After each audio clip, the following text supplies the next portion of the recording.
அடியே சும்மா நோண்டிக்கிட்டே இருக்காத. எட்டி விட்டனா பல்லு 32 தெரிச்சிடும். நீ சொன்னா கேக்குற ஆள் இல்ல. இந்தா வாங்கிக்க.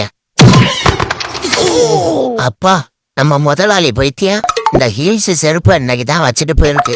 வர்றதுக்குள்ள நம்ம போட்டு நடந்து பாத்துருவோம். ஐயோ, இத போட்டுக்கிட்டு எப்படி அந்த பைத்தியம் நடக்குதுன்னு தெரியலையே. தம்பி, டெய்லி ஏறி மட்டும் சவாரி பண்றீங்க, காசே ஒழுங்கா குடுக்கறது இல்ல. ஏதோ பழகிட்டோம்னு இந்த ஒரு டைம் சும்மா இறக்குறேன். அடுத்த டைம் காசு கொடுக்காம ஏறினீங்கன்னா புதருக்குள்ள தள்ளி விட்டு போயிருவேன்.